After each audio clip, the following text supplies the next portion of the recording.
Everybody, to another episode of the Rebel Crone. And today I'd like to welcome back a guest that I just spoke with a couple weeks ago, Jarin Kenyon. And Jarin is a life coach, a manifestation teacher, and a cosmic human design specialist.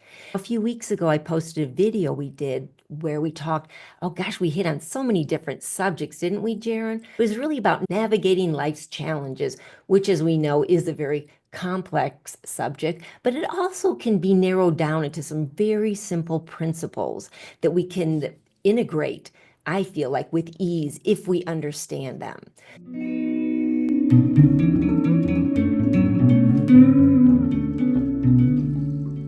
Welcome back to the Rebel Crone. It's good to have you with me today. Yeah, thank you for having me again. Hello to all you out there. Looking forward to today. Today, Jaron, what I'd like to talk about is to really play off of some of the things that we had mentioned last week and some of the things that you had said specifically that really struck a chord in my heart and in my imagination. And one of the things is magic realism as an overall title, which is a general title. But for me, that really focuses in on what we're doing here in this world is magical realism, which ties into cosmic human design, is like the magic and the reality that we face, right? It's the cosmos where it comes down and it meets the human. And therein lies the challenges. Therein lies the challenges of being manifested and being incarnated in this world is how do we come to terms with our magical self and our human self? And how do we maintain that creatively in this very intense paradigms that we're living in right now? Because as we know, there's just so much misinformation out there. In fact, I'd say most all of it is misinformation. Most all of it is a tactic of diverting us from who we really are and the magic that we really hold. So, Jaron, could you maybe start with and remind everybody a little bit about cosmic human design, what that whole system is, and why that's so important? I know it's a big topic there, but I want to use that as a way of narrowing into the importance of looking at both cosmic and human design. Sure. So, the cosmic human design gives us a manual to the self of our individual masculine and feminine characteristics. This unique blend that we all have, whether male or female, to certain elements within us that are receptive and a little bit more passive with wisdom of choice of what we allow in, what we receive from, what we innately seek to receive versus what is innately always coming from us in a destined conditioning element of more of the masculine side of what am I here to bring about and what is mine when I go home and I step away from everyone else. And so we have this unique blend, but it gives us an ability also to look at our authentic self. The authentic self, when we're saying that, the true self from within that isn't limited by any of these boundaries in this game of limitation that we're in, this game of transformation that we're in, and ultimately this game of manifestation that we're in. Because if you think about it, we start with a limitation. We move towards the transformation by becoming, and then we manifest the reality as we become it and as we have transformed into a whole other version of ourselves. But there's two parts to this. It's the same you that's driving your car, that's reaching new points of experiences and new points of view and new points of perception of reality and ability to express. But it's the same you. It's not just your consciousness, it's the vibrations of your body. It's the thought, the feelings, the emotions, the ways in which you feel life and what your body has learned to become or unify with you as you've traversed along the path. Something that's going to be with us forever is our cosmic human design chart while in a human body, while having this human experience. And it's not a limitation. It's actually an opportunity for us to expand who we authentically are and how our bodies are authentically designed and naturally designed to thrive and function. And we think about it in terms of some people have one diet that'll be good for one person and not good for the other. A lot of that has to do with what? The ancestral genetics. And so we have certain themes in our life that just will work or that will not work. And we're often trying to fit in. I'll finish here for now. We're trying to fit into an outside conditioning of who we should be. and often in modern times, right, pushing people into a hive mind, how to think only in this way, fit in, become this person, look good to the outside world, and worry about what other people think about you, as opposed to being authentically you, going home to the real you inside and the real you inside this temple, and then delivering your innate gifts that is unique to you that no one else can do, and that you're a world builder within the world when you're being authentic and when you're living your innate geniuses that you have. So it's this whole inside out versus outside in perspective. If you want to have law of attraction, which isn't the great phrase for that, it's more about becoming and, in a sense, magnetism. But law of distraction is what's preventing us from living that way or from experiencing that opportunity, because we're so distracted into the external and by our own egos inside of ourselves. I draw a distinction between the true self and our ego. Now we're playing with that game.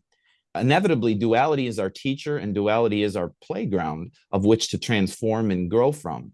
However, it's not us. It's an artificial energy that is on autopilot that's feeding a system. It's feeding our past. And so what cosmic human design also does is it helps us look at where these shadows may be, where we're reacting to the duality or whether we're repressing the duality or flighting it, which is perpetually keeping the loops going. Instead of going home, embracing those challenges, but then coming from a higher frequency with courage and faith so that we can literally step out of old dungeon programming or old negative programming or loop patterns of karma and step into our dharma or step into a higher dimensional reality of earth, a higher perspective of earth that happens with not only ourself and what we do and our attitude towards ourself, but also the perception we have of the world itself, which is where the collective conditioning creeps in. Now are defining this wonderful, magical, loving, amazing, gift-oriented world with, well, it's dark, it's against me, it's not for me, it's against me. There's fear and there's worry and there's bad things out there, and we creep that in. So cosmic human design is helping us grow a perspective of ourself, but also, in addition, a perspective of the world you want to see as opposed to the world you're told that is. Well, that's just a mouthful there, Jaron. We could break that down for the next 5 years. Everything you said was really concentrated and just a lot of really important information there. So let's pull back and dive into a few of those points that you made, but starting with home. And I love how you put that as far as our home. And our home isn't just our outward experience of our house and our family and the home that we either get to experience or we wish we had or wish we have right now. Home is something that's within us. And that's what you're talking about with the human design, is this beautiful, unique melding of the higher self and the lower self and the design that we've come here to experience. The game we decided to come here and agreed to come here to experience. And it's a complex one. It is complex on so many levels of the application of the design because we have all these variables going on. And last time when we spoke, we mentioned about, I think I said something about always feeling, especially when I was younger, about wanting to learn how to drive this vehicle of me. That like, what is this vehicle? How do I navigate me? And I think a lot of people feel that without understanding or maybe putting it into the terms of driving the vehicle of themselves. But I think that's like a huge, it is the starting place of understanding that you are a unique individual, that you're unique as opposed to what the world's saying. The world's trying to fit us into boxes. It wants to put labels on everything. Well, I'm like this, I'm like that, I belong to this, I belong to that. People eat this stuff up. And I don't know if you have any insight about what it is that drives us. Maybe it's that sense of trying to find a home outside of us that drives us to be labeled and to be categorized into, I'm of this religion, I'm of that persuasion, I belong to this club, and all on and on is all the boxes that people, I'm not going to put myself in that box, that people like to put themselves into to get a sense of comfort and a sense of identity and a feeling of home. So that for me, when you're talking, I thought that's like the foundation right there, is to understand your uniqueness. So tell me a little bit, Jaron, about because you've spent many years in developing and working with cosmic human design. You've read so many different charts. Have you ever seen a chart that is similar or either say alike or even closely similar? Could you speak a little bit about kind of the empirical evidence out there that you found in human design and also what you think is how we can come to that place of home, knowing that there's a home there? Yeah, well, home is always within first, right? So often we don't go inward to feel what that actually is. And I think home is a feeling first. It's a feeling, and if it's a genuine realness of who we are and where we want to go. And no charts are the same, none. When you really look deep into it, you will see people born 7, 10 minutes apart. You will begin to see their differences and their exchanges. Now, albeit, must say, twins, think about even twins, they may have a very similar chart due to being born almost at the same time. But besides what is different in their chart, they have different conditioning experiences outside of them. So you watch how different they may be due to who they're around and what they're around. And so therefore, it brings us this realization that, hey, I'm here to swim in this world of other people too. To swim in this world of uniqueness all around. But if I don't go home at times and remember genuinely who I am as well, sometimes we can become conditioned to where we're living someone else's life or we're lost in fitting in as opposed to coming back to self and coming back to what we really are. So that's what cosmic human design can help us do, because we have these certain qualities that will never go away. I like to say it's, as a child, what did you dream about? As a child, what were you born with? These gifts and these talents that you have. And in society, we're not really, in general, been cultivated to be those, to release those, to focus and go after what we feel called for, what we feel gifted in. We're told to fit in and follow these other tracks. And so people lose their track. And then we become older and we think, oh man, where did I go? Where did I go? And what would I be? Because to me, it's all about unity through diversity. It's uniqueness that creates unity. It's not sameness. And so we get to go back home by looking at these qualities or these innate urges that we have of bringing out gifts to the world and also receiving gifts from people and from the world that we get to relook at that maybe we had when we were young, but we got steered away from. It's such an important point that I want to highlight here, especially for women, because my channel is the Rebel Crone and I do a lot of work with women as they age. And in particular, women's journey is unique from a man's journey. Obviously, there's going to be crossovers, and I hate doing generalities, but there is one here. And that's just due to the nature of our hormonal construct being a woman, that we are in societal conditioning, that we grow up really trained to look at our environment around us. We're the peacekeepers. We want to make home, even if it's in the workplace and we don't feel driven to do it right as far as having a family and children. There's something innate about women about wanting things to fluff the pillows, to make a nest, to have the work environment, if that's what it is, be very smooth, or have the home environment very smooth and loving. And so often, women, we just grow up about taking care of outside of ourselves, taking care of our parents, the partners in our lives, our children, whatever you call it. But we want to take care of people. And as we start going through our changes in life, that shifts, and it shifts very dramatically, where the focus comes around because of the changes in our hormonal patterns. It comes around when we start focusing in on ourselves. And we wonder, oh my gosh, what have I spent my whole life trying to live up to what society says a woman's supposed to be, my inner drives of wanting to take care of others and wanting to be liked, wanting to be seen, wanting to be heard, wanting to love, wanting to be loved. They're all this, it's very complicated, but it tends to be outward driven and feeling driven. I love what you said is home is a feeling. So I think this is especially true with women, is this feeling drive through our life, how it changes.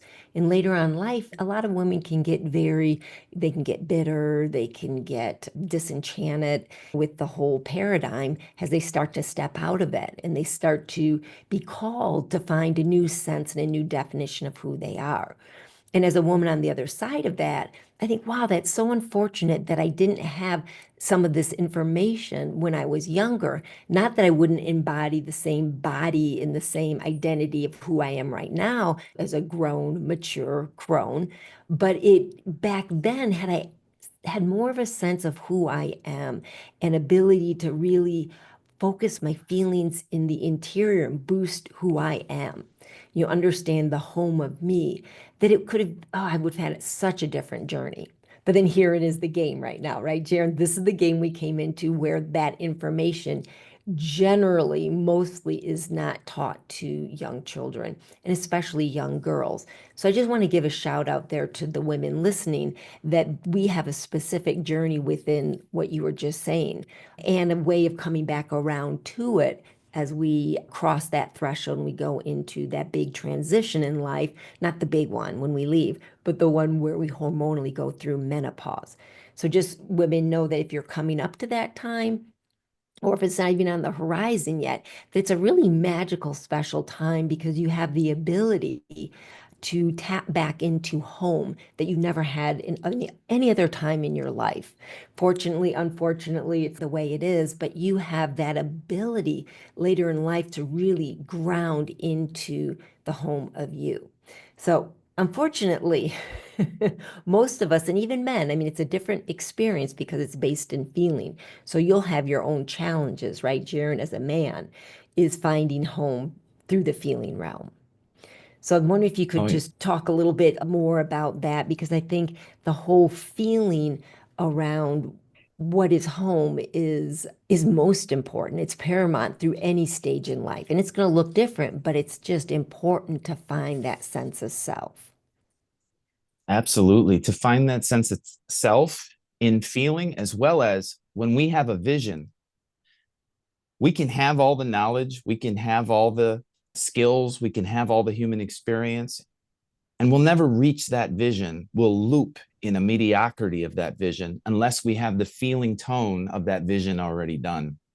So we want to have this feeling of home ourself, and we want to have this feeling of where we're going and what our version of home is outside of ourselves, and see it and feel it. I don't think in general a lot of us aren't trained to feel, and feel in human design too.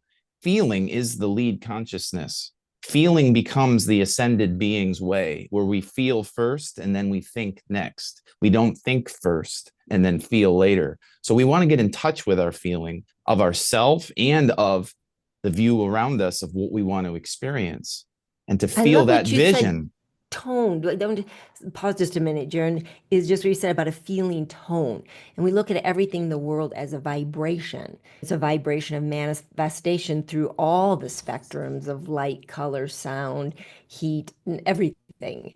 But it's literally is a tone. And I think that for me, a light bulb just went on about, because I very much my whole life have been very visionary and have had visions direct me into where to go next and what to do. But it's the tone. For those maybe more Mm-hmm. musically oriented, you can understand that or maybe visualize it or feel it in a different way. But people say things will set the tone. Your attitude will set the tone. Your emotions will set the tone for the meeting. How do you set the tone for something that you want to create and do? Well, literally, it is a tone, it is a vibration, and that feeling Mm-hmm. carries a vibration. I think one of the things we could go into just a little bit is guarding that feeling, guarding that tone, because that tone is the tone of home or the tone of the vision you want to go. So could you talk a little bit about finding that tone and then protecting and carrying that tone through what you're wanting to manifest, because there's clearly things that get in the way. There's dissonances that can come into the tone. Maybe what it looks like for you, the dissonances and how they take us off that path where we have a pure vision, a pure idea, and it's so exciting. I want to manifest this, I want to manifest that. And then, right, it tends to go off. And let's look at it, Jaron, if we could, if it makes sense to you as far as a tone perspective. Absolutely. All is vibration here. And we want to marry our feelings with our vision. And we want to become that feeling with the vision. And the only way to do so, to remember, is to have times where we're not serving others or we're not being conditioned by others. So I think one aspect to going home is carving that time where you're just looking at it for you. You're just feeling who you are. You're just feeling where you're going. And you're not thinking for that moment, or at least in action, about taking care of others. I want to back up just a little, because when you were bringing up moving to another chapter and what's my new life for a mother out there, well, as she reaches her next chapter, I could never imagine as a man and not a parent. But as you were talking, it's interesting because you remind me of one example in the cosmic human design, which is in a place that is my purpose. My role and contribution of being is the mother archetype. So I've looked into some of this nurturing, caring, giving, sustaining, loving energy. And I just want to give that an example. For one side of the world may have a shadow in this capacity to where they're selfish. They're only thinking about them and they're not thinking about caregiving to others or nurturing others. But the other side is when we're sacrificing so much that we're not filling our own cup. So, for example, in this cosmic human design system, this quality is all about giving from overflow. And where we are giving and loving and nurturing, but we can only do so with what we have.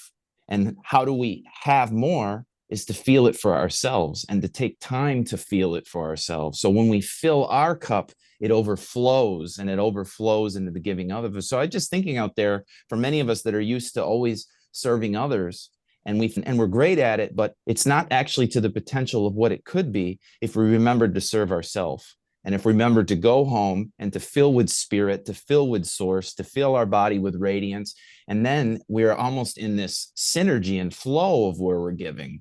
And we're in this higher capacity to be a greater self as we're doing so. So, that archetype is such a beautiful one for all mothers included, to remember to have time for you and to think about what you would really want, and let alone think about, what am I here to do next? I'm still a mother, but maybe it's in a different way. What am I nurturing within me, and what do I want to nurture within the world out there? And then that wraps us up to what I started with. This feeling tone is feeling a vision of your ideal self, feeling a vision of the ideal life, feeling that you're emerged with it so that your body is aligned with it, and so that you start to move with the field towards what it is you actually seek. But you can't do it if we're always using our eyes and looking outside and being distracted or trying to fit in or thinking we're not worthy of it. So we have to feel we're worthy of that dream inside of us, and we're worthy in becoming that greater version of ourselves. And feeling is really the key, right? Feeling is the healing, feeling is the power, feeling is the magic. And what do women do greater than men on average is feel. So don't be discouraged to feel. And I encourage men out there as well. Get in touch with your feeling. Don't be afraid to emote. Don't be afraid to really feel into who you really are and feel into the higher purpose and the dreams that you have. That is, for me, magic realism right there. That's one of the keys of how we can unlock that in our life and in the world as general. And as you were speaking, Jaron, I was thinking, this is like the blueprint of being. And how unfortunate this time, I'd say unfortunate because that's a real judgment call, but I do have a feeling of unfortunateness that we're not taught, that little children aren't raised with that information about how to step forth into the world and be able to navigate the world. And first would be how to have a sense for themselves. It's just unfortunate that children are put into the box of all boxes at the start, and that's sitting at its desk, on a chair at a desk in school, and forced to digest certain information and then regurgitate it. Not all children are built that way. A lot of children are built way more kinetically. They need to get out there and run around and play. So right from the start, the point being is that the world is trying to put us into a box or into a reality tunnel. It's trying to understand and channel us into one of the pathways that it's created for humanity right now. And the biggest challenge at any age is to break free of whatever those boxes are, break free and find a new, genuine, authentic path. Because the divine way, the way of magic, isn't about constricting, it's about releasing. and it's going to be unique to every single person, is to find what your magic is, what your path is, what your purpose is, instead of pulling it down into more constricted definitions, paradigms, and then courses of actions through life. You have this job and you're going to do this, and this is what it means to have fun, and this is what it means to be successful, and et cetera, et cetera. I don't have to go through the litany of boxes and reality tunnels that the world wants to push us into. We all know that firsthand. The ones that are in the waking up stage, we want to use that word, is about breaking free of what those are. So I think that this is important for men and women, obviously, that we have to come into a place of understanding of our particular design and what's going on in the world. One of the things I'd sent you earlier, Jaron, is about how creatives can stay authentic with their purpose while trying to function in this false paradigm. Maybe we could just loop back around and put that into like super simple terms. Because for me, creativity is our magic, is how we're designed to express outward. You express from that home place, that sense of self, that tone, that vibration, and then expressing in the world. And here is the challenge. I'd like to dive into this more because I feel like it's one of the keys for everybody, is releasing their magic into their world, that tone of who they are. And you have a lot of experience with this as a life coach, manifestation teacher. I mean, that's manifestation isn't a general thing. I mean, that's specific to each person, right, Jaron? What is it are you here to manifest? Not what the world's telling you to manifest. What are you here to manifest? And that comes in every shades of the rainbow, right? Oh, absolutely. As you were talking about this boxes, right? The boxes that were put in. This is what cosmic human design is illustrating as well. It's to help us move into our torus, or you could even say in a simpler way, you could say your circle, because we're carved into boxes and we want to fit in, we're trained to fit into those boxes. So this is to break us free. This is to open us up into the unified field with ourself and with the world, with the nature, so that we're operating from our full self. That's a great lens. You think about how we're put into these boxes of homes. It's very restrictive to the human avatar. These square boxes, it's on purpose. There's a design to it. Think of how you feel when you walk into like this dome energy, this building that might be this beautiful dome, and how open and expressive you feel. And I'm just giving that analogy for what cosmic human design is showing us and what home can feel like to us. Now, getting into the other questions you brought up. Yeah, we do manifest in unique ways. Absolutely. That's why there's no one way for anyone. The only thing that is 100% part of the equation is to remember to unplug from the external at times, so that then we can do the inner work to unplug from our past, to learn from it, but not to live in it. You see, again, we're so often living in the past and in the external that we're not cultivating and flourishing our dreams, right? The internal to the future. So we need to have time to feel our vision. We need to have time to feel who we're becoming. And we can't even get to that point if we're lost in the outside all the time. But once we give ourselves that time, then the battle is, you're going to see, when you go home and you start to feel your true self and your vision, then the mind or the limited eye or the ego creeps in. Oh, you can't do that. Or that's not possible. That's not logical. This person wouldn't like that. You failed at this before. All these types of things. And you have to meet it. You have to observe it. And you have to say, no, that's not really me. I'm moving myself to what? And I just give 3 basics for manifestation is, one is you have to have a clarity of what that vision is, what that goal, what that intention is. If you don't know what it is, the universe doesn't know what it is. So we become clear in it and we believe and we have confidence in it. But the next part is, let's say we do know the dream. Let's say we know it's possible. We know it's probable. We almost know it's definitely going to occur, but we don't feel it and we don't feel capable or worthy of it. Subconsciously, we're not feeling worthy. We're feeling we haven't earned enough. We're feeling that we're not perfect enough. We're feeling that we don't have enough to go forward yet because I've got more I have to learn, and I've got more I've got to get better, and I've got to get more that I got to prepare. And all these elements are not true in the cosmic way. They're not true in the cosmic intelligence way.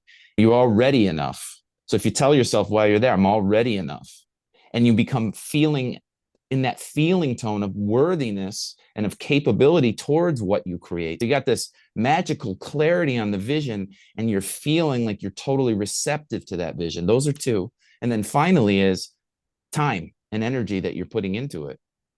So sometimes we get to these states. I joked with Elisa before this call, and I said, yeah, I was in this kind of enchantment flow. I felt like I was in this enchanting experience. Well, why did I get there? Because I went home and I didn't just capture that feeling or that image for a second and then jump away, which is what we often do. You stay with it and you give yourself that 20 minutes to feel your queendom.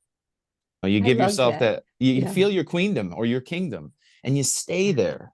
So that's some of home. I'm willing to go into the inward home and feel like that inward truth is already a reality, and I'm going to stay there so that I begin to vibrate at it. And then the world that's seeing me, the field that's seeing me, can see the true me and can respond to that authentic me and start to build my world for me as much as I have to do myself, which is another Yeah. element of feeling.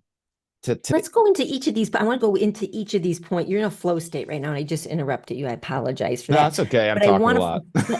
to direct you into the flow of each of these points. And so the first one you're saying your clarity of vision. So I want to just clarify a little bit about this whole thing of meditation, because people Mm-hmm. think that meditation is the way of getting there.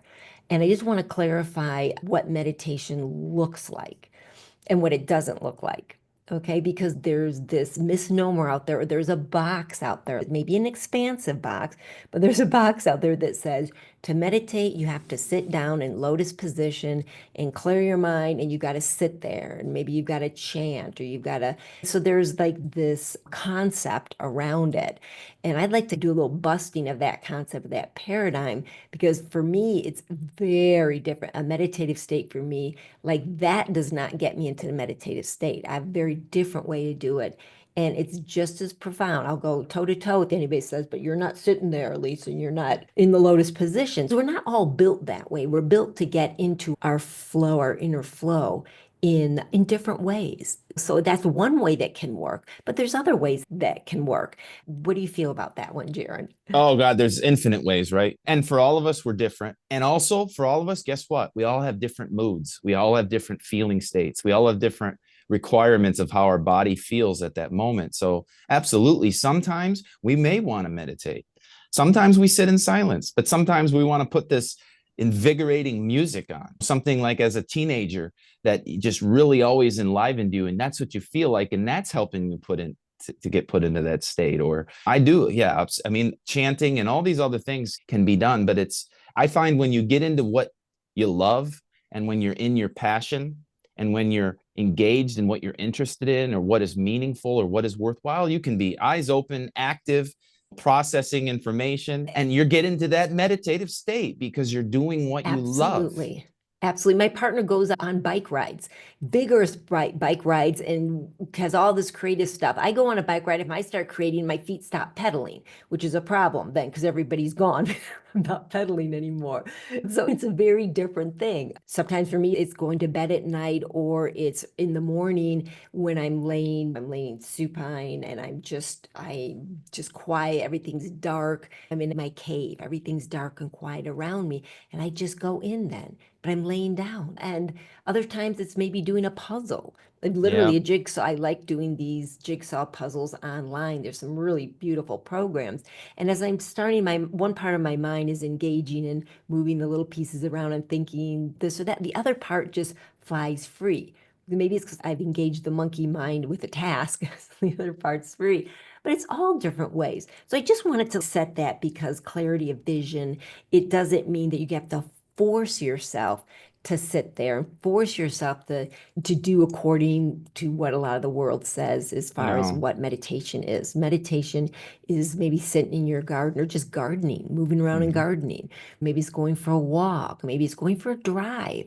I love cross country drives because driving, I come up, I mean, I am in a flow state when I'm driving. Part of me is absolutely on the road, but another part is the creativity that comes through on a drive is amazing with Oh nothing yeah. on, no music, nothing, my quiet. But Anyway, so I just, I just want to say to you, I was just about to mention the car thing, and it can be a long drive, yeah, or it can just be a break in your day for 20 minutes. I can tell you, and maybe I feel like music, maybe I'm affirming. What if today was one of the greatest days of my life? What if everything was working for my good? And all of a sudden, I'm put into that state of, hey, this other stuff doesn't matter.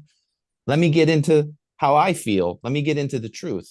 So we can do it while driving, whatever can feel good to you and can feel like you're in a momentum that's starting to build towards a more abundant attitude, a more gratitude attitude. And I just want to say that's why I mentioned the journaling in our first call, I think a little bit too, because that is a way to definitely write to yourself. And you talked about being in the car and it's almost like you're not driving. Yeah, because this body is so intelligent, isn't it? It's driving the car. You're doing your own thing. And that's the example of with writing, is that you're giving your body something to do.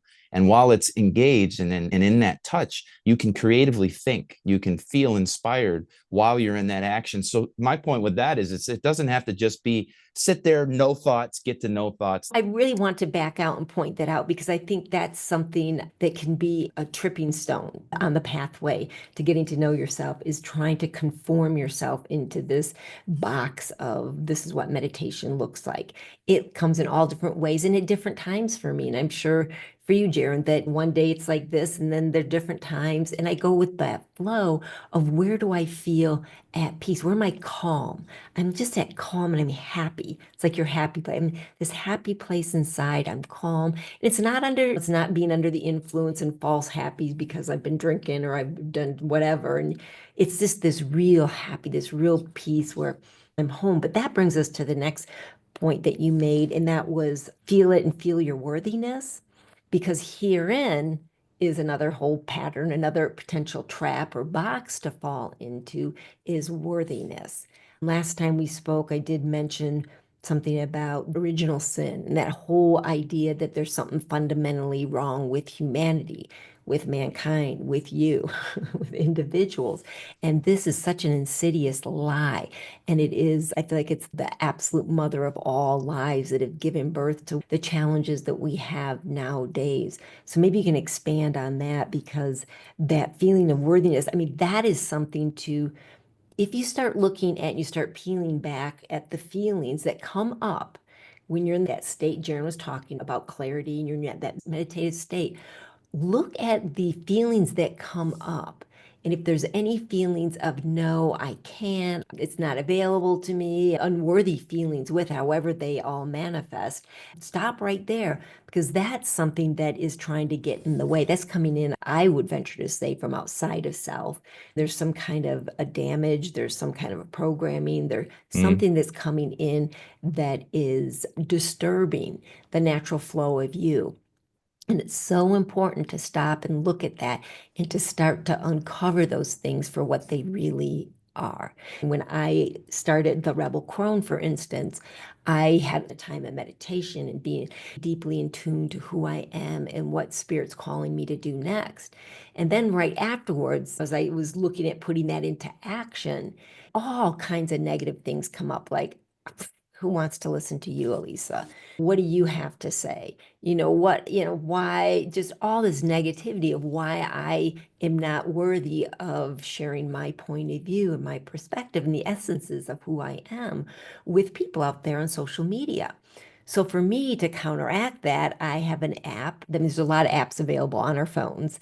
It is called Breathe. And there's all kinds of guided meditations about self-empowerment and all these different areas that I literally put in my headphones and I listened to all these things over and over again before I went to bed, when I got up in the morning, so that I started reprogramming my brain very literally, and I filled it with a different voice. I filled it with this voice and this feeling and this tone that I got this. Of course I can do this. I'm supposed to do this. Maybe that's a long rant about it, but I feel like this is so important. Could you please add on to my rant? Well, I've had my own Worthiness. rants, so rants are great. Yeah, you know what? Besides the element of trying to fit in or people please, I think the overall attitude of receptivity can be remembered regularly as this. If you believe that your source, your God, your divinity, whatever you see out there for you, whatever's true to you, is unconditionally giving, which when we realize it, it is. What would the goddess be?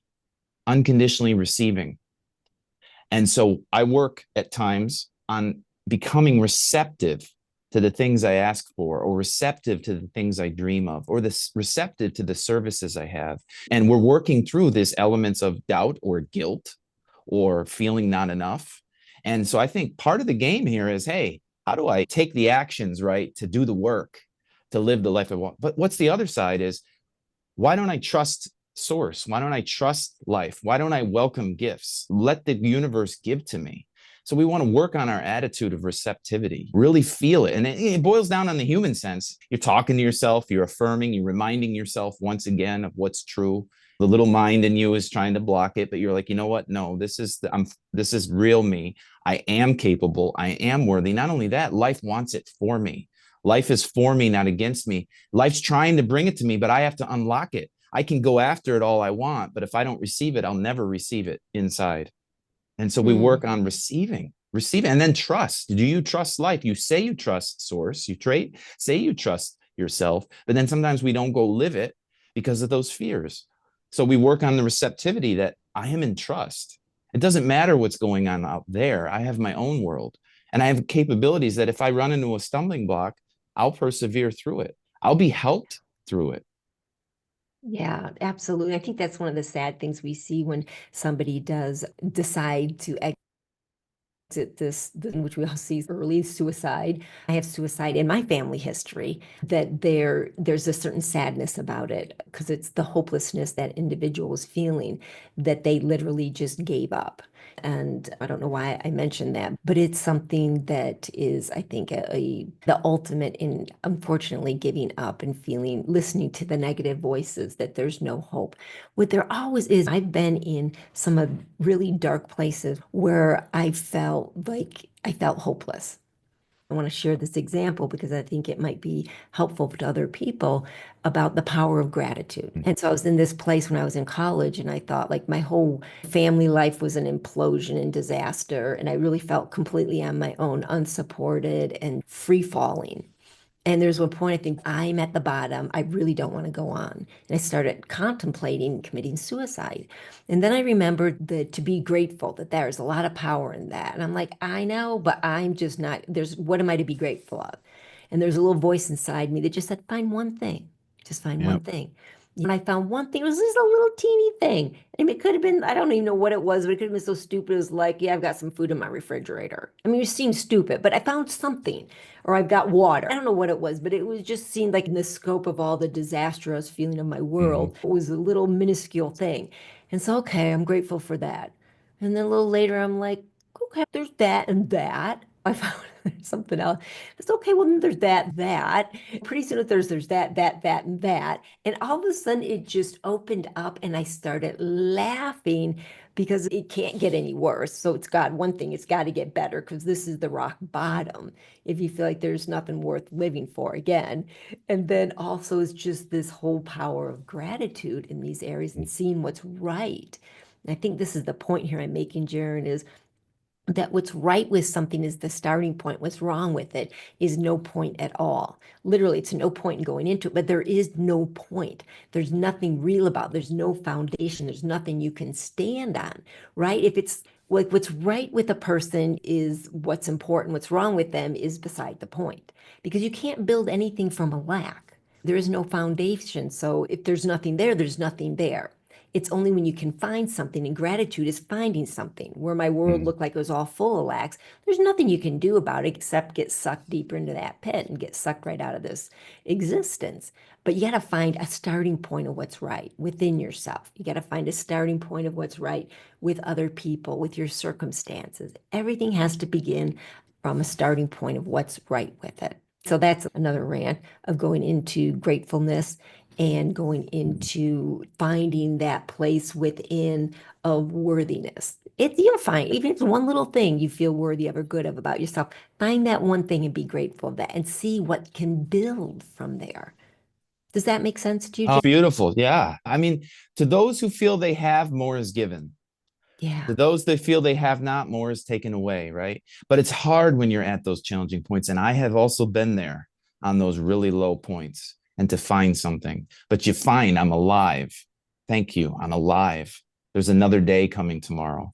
Then you find, like you said, something to be thankful for, something in our past. What we're doing is we're shifting our attitude to abundance and love, and we're shifting our feeling tone towards already having it all. Now, it doesn't start that way. No. And we go like this. But this is such a beautiful thing. And what we start with in becoming authentically myself, one of the programs I lead is gratitude and appreciation. To start with the energy of feeling in abundance and to truly feel and recognize all that we do have or all that we have experienced and the beauty that is around us, even if it's hard. We force ourselves to get there. And then once you do laugh, you get to these places sometimes, and I do it myself daily, where I'm like, what am I worried about that thing for? Are you kidding me? And then I sit there and I call my grandpa, and it's, wow, what a loving experience. Like, what am I caring about this thing over there? We forget what matters. So yeah, gratitude is so powerful to shift our feeling state. And then ultimately our whole world starts to change, even in that day when we start to elevate into that feeling. In the moment, you go shift into the gratitude moment. It shifts you, just like they say, try to be pissed, smile, and still try to be pissed off. But you just you can't. You literally can't. Try No. it. You'll believe me. Try it. Next time you're really irritated, upset with somebody, even if you don't want them to see it, go to another room and smile, and then try to carry those thoughts, which is really fascinating. It's like the power of a physical act of just turning your mouth upward. What that does. Oh, it's Yeah. yeah. We have a lot of magic tools at hand. So the next thing we were talking about is the clarity of your vision, the feeling of worthy on it, and then the acting of it. Herein lies a big challenge because there's something, even within myself, it's like, all right, I'm in the flow of of receiving. I'm understanding that the universe is there for me. It's not there against me. And it's all a courtesy for me, my world. And that as I get more and more into the flow state of me, of allowing things to come in and allowing that receiving is so important. But you're not going to just sit on your couch on a flow state and receive and have something happen. So then there's like action, and what is the right action? It feels like where the rubber hits the road or doesn't. People think they're just going to float around and then something's going to actually manifest. And so maybe here's like the power of manifestation is the action, but making sure action is in alignment, is still in the flow state. So maybe you can unpack that a little bit. And it reminds me just quickly of the cosmic human design, where there's the channels between all the different chakras and power centers in the body. And there's one that's, I can't remember if they call it receptive.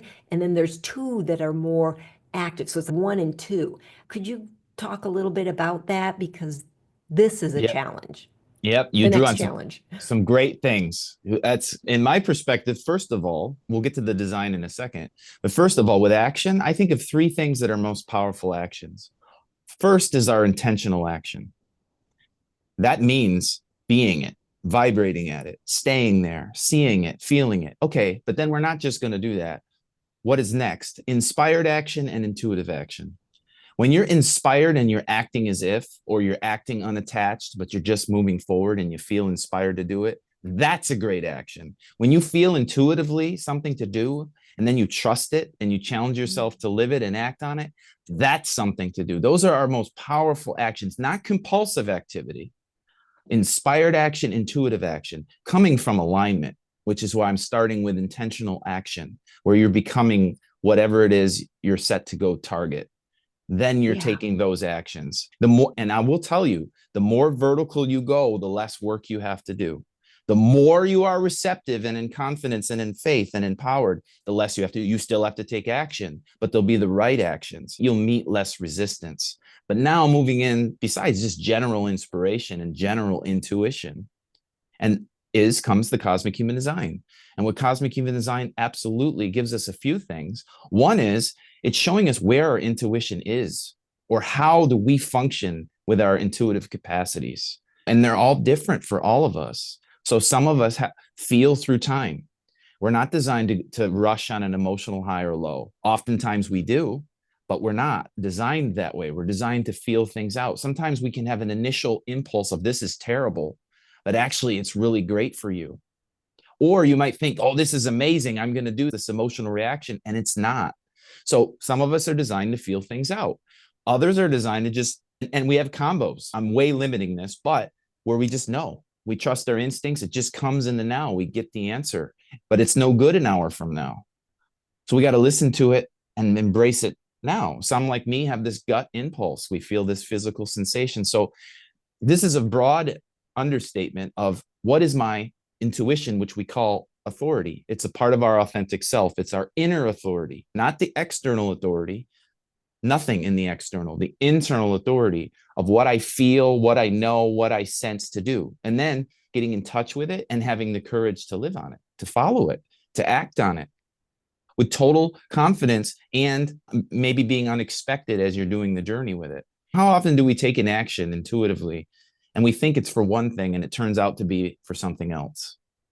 Exactly. And probably not as often as when we had the intuition of being called to do something. Maybe it just even seems like a minor thing, but we don't do it. And then 10 minutes later, it's like, if I had done that, would have made that easier. That's the key. And that's one of the things as a woman getting older is our intuition really becomes on steroids. It becomes so much more powerful, but also hopefully that ability to really, I'm honoring that intuition. Yeah. I'm listening to it. I'm building those channels up because I listen to just the little things like, oh, maybe I should park there.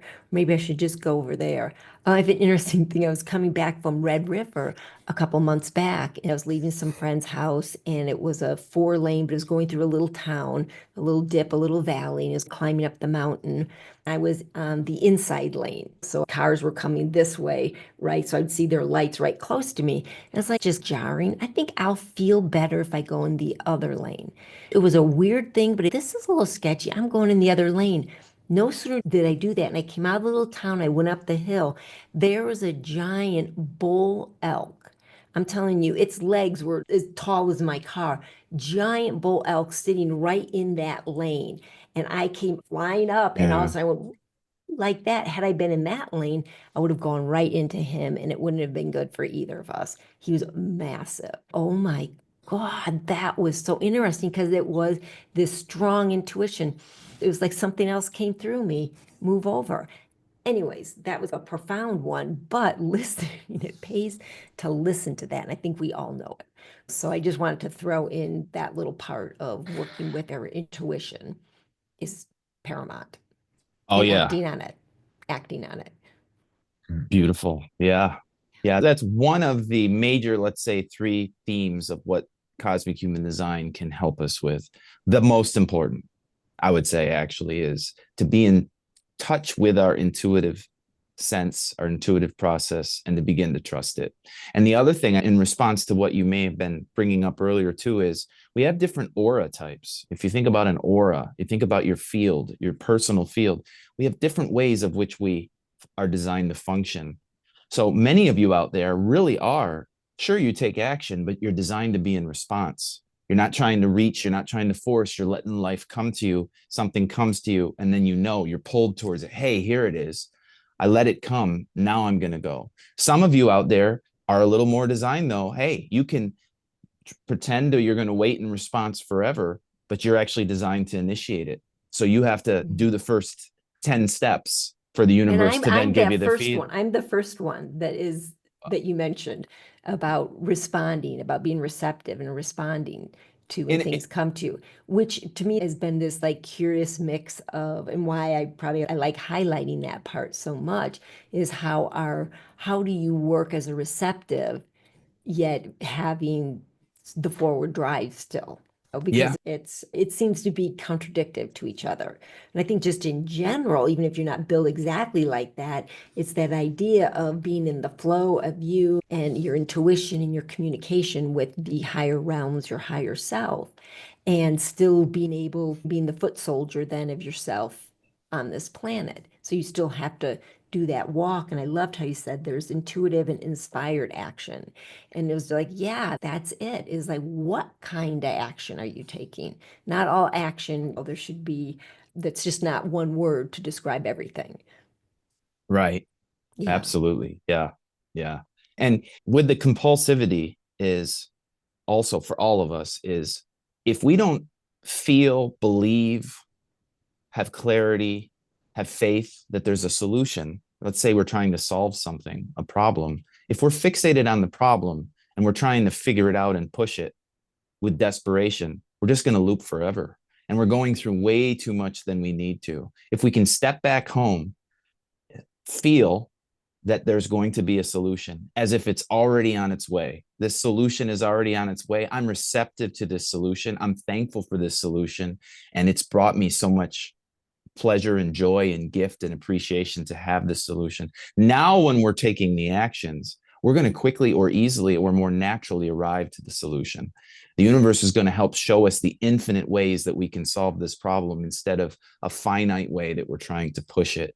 So I just say that as an example, not just in a problem, but even in manifesting the things we seek to form. How do I bring it into form? We never want to know how. The how is the human experience, and our mind projecting how is what keeps us limited.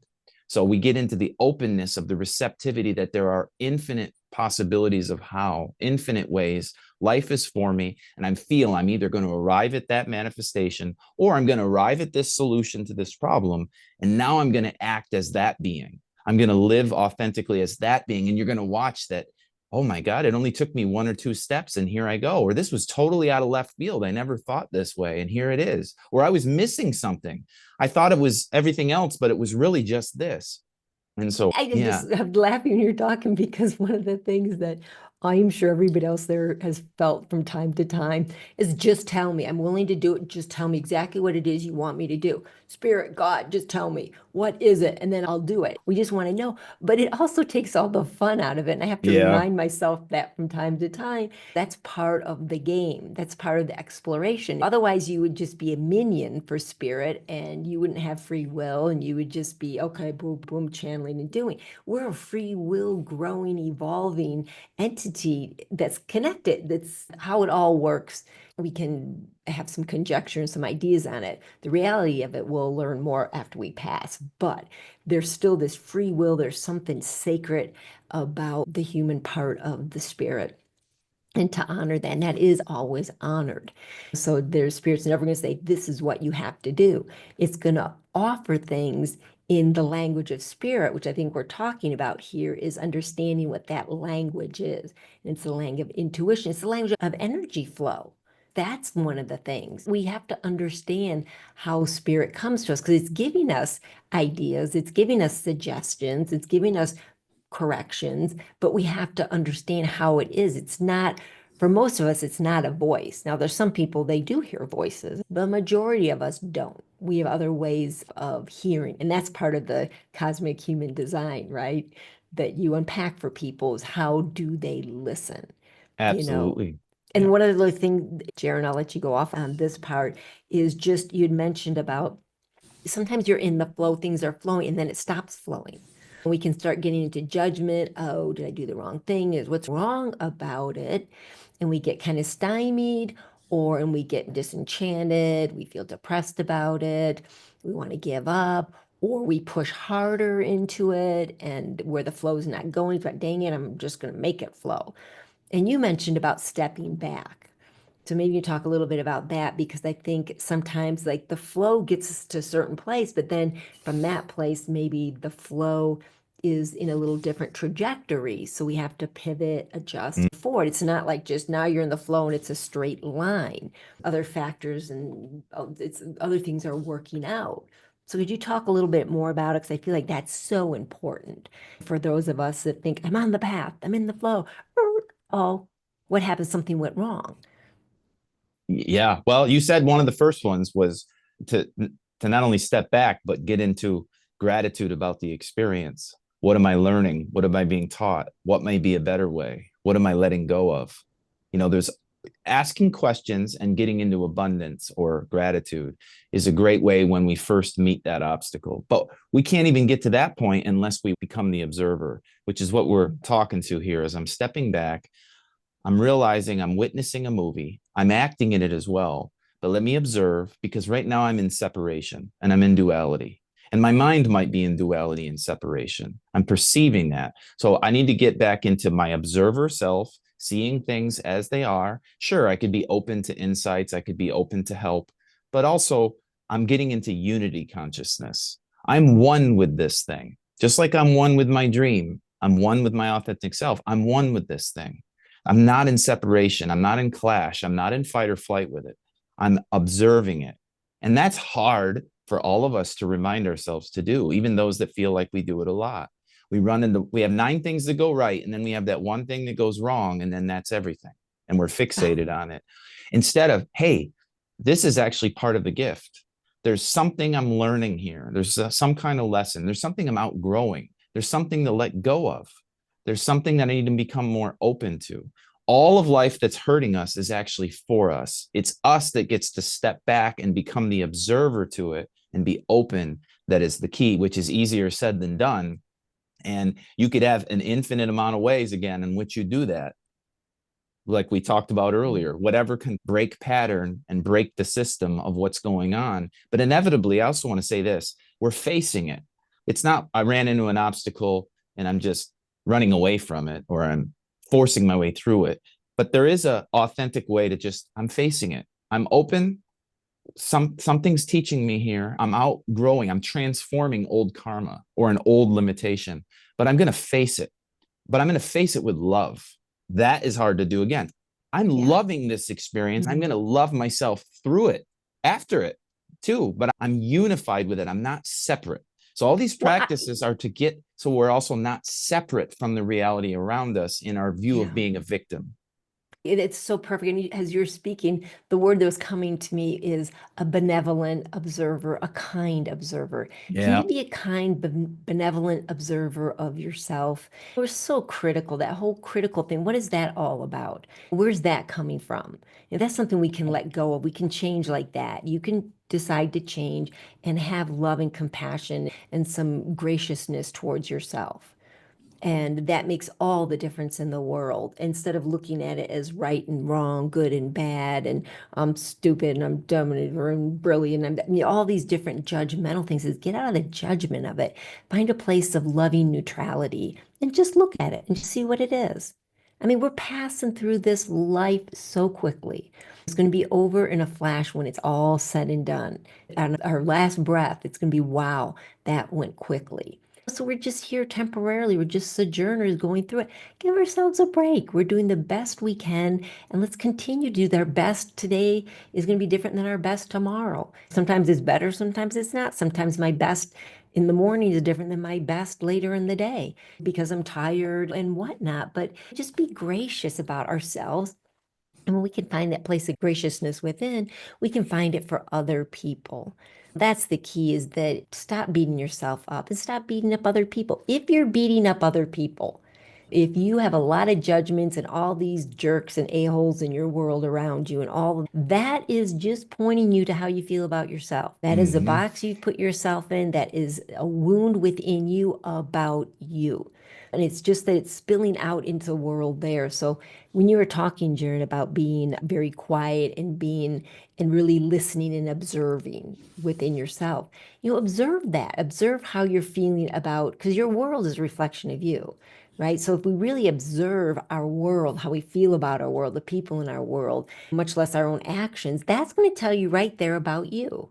Right there is like, where are you being harsh on yourself? Where are those judgments? It's ultimately, it's just about you. That is your mirror. So make use of that mirror in a kind way. Yeah, absolutely. And it's all the attachments we may have or false expectations that we may have, all kinds of ways that we can have blame, worry, guilt, fear, doubt. These things creep up, and it's in the world because it helps us in power to grow. But our world, like you said, your world is a reflection of you, is a reflection of everyone out there. And if we're fixated on the problem or wanting to change other people or judging other people, we're energizing more of that to come forward in our life. Now, it doesn't mean that in our personal world, we don't have boundaries. We don't say no. If we can't transform it, we move away, we let go, we've outgrown it, unattached. With our own world, yes. But even in the general attitude of what we're programmed to do automatically is to look out and then to judge and get angry and make excuses about our life because of what's going on out there. And so it's taking it in and saying, well, if I'm seeing something that is the opposite of what I want to experience, it's a great opportunity now to create from that, to use contrast to say, hey, well, now I want to be around relationships that are only loving, rewarding, giving, powerful, purposeful, synergistic. I don't want those ones that are over there. Thank you, life, for giving me that opportunity. And if I can't engage that with that person, let's say, because they won't engage it, and that's okay, I need to move where I need to go. And it's funny thing is they usually want to move away too from you. They're usually Oh, repelled yeah. from you as well. I mean, Repelled from it's light. exactly. You can let people sort their way out of your world too. When you're truly done with the pattern, you're truly done with the perspective, you've really got your lesson. It's amazing just how that doesn't appear anymore. Those type of people don't appear anymore. A new type of person is attracted to you. New experiences are attracted to you. And I think this goes back to Jaron, how we started this conversation is with home. As you refine that sense of home, that purity of in beauty and power of who you really are, your home, and you really just love that and hone in on that. To me, it just seems like it starts clearing the way for that to be your home out there, is that your inner home starts to be reflected in the world around you. So you feel like you're at home. You know, wherever you go, you just feel like you're at home, and it doesn't matter how anyone's acting or what's happening or what the president is doing or not doing or what wars happening here or there or what your neighbor's doing or your irritating uncle. I mean, it just doesn't matter. It's because you're surrounded in the home of Mm, you. beautiful. It's it just imagine again, we're in a plane and you're safe in the plane, but outside is a terrible hostile environment. You can't breathe, it's freezing, there's no oxygen. If you jumped out of the plane, you're going to fall out, but you're secure in the environment of that plane. And that's how I think about our personal field, our aura. It doesn't matter what's going on out there. If we're at home with ours overpowers all that's out there. It's a protective shield from all that's out there. And it's a loving being as it's walking through that, no matter what's out there. But we don't fortify our home, or often we don't. So just more remember to fortify our source. What can I control? What am I growing to? How do I feel about life? Where am I going? What's it feel like to be a super high version of myself?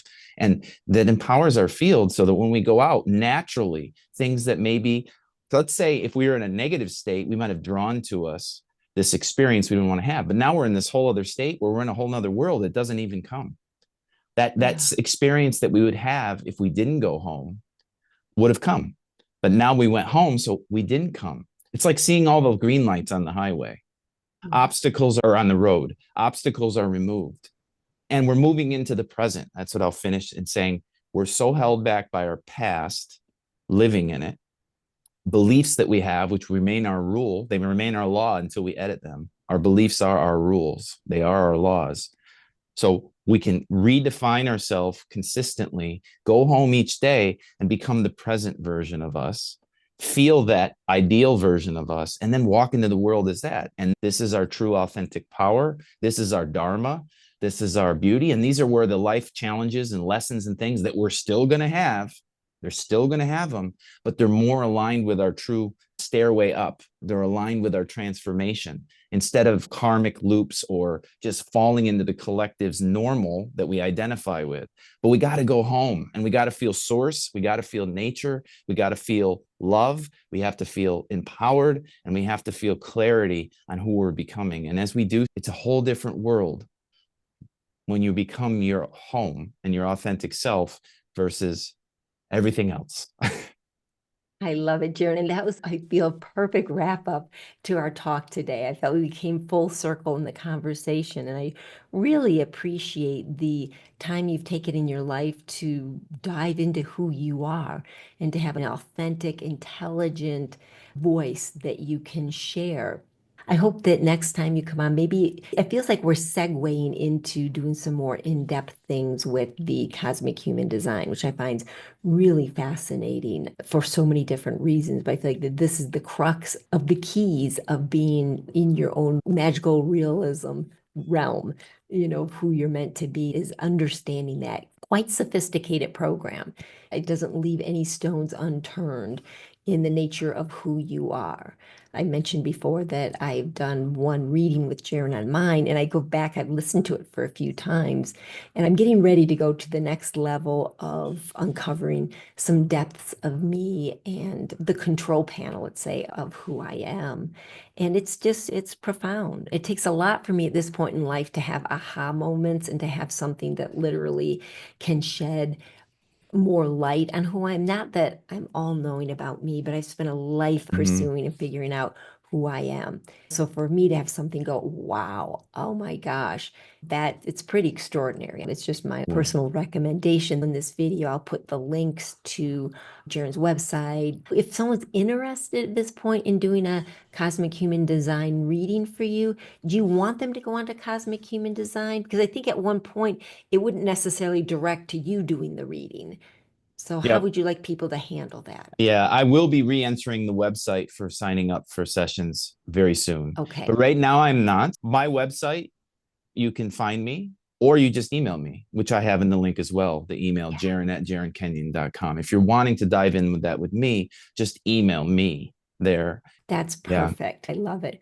Well, I want to just say a little note on the Rebel Crone. I want to use a disclaimer here because I post on my description that this is a no AI here platform, which means that this is all human to human transference of knowledge, experience, and wisdom. And I am just a firm believer in that.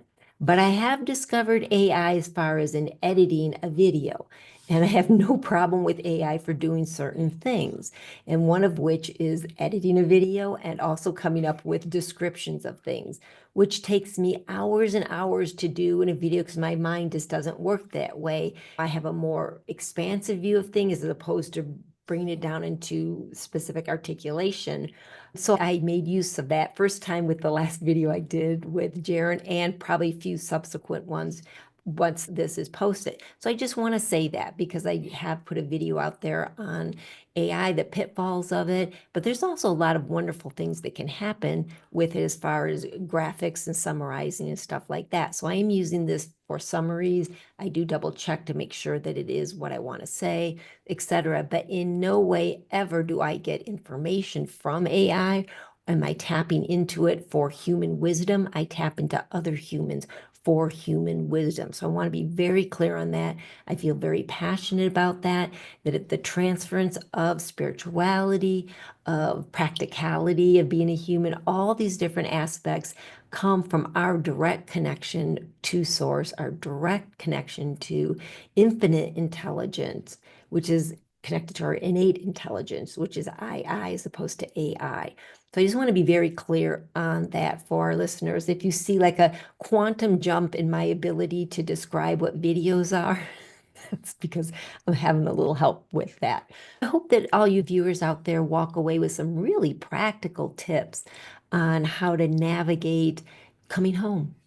Truly, truly coming home to who you are and then moving forward from that home base and creating home in your world because it's authentic and true to how you're designed to be. So with that, I'm going to sign off. Once again, thank you, Jaron.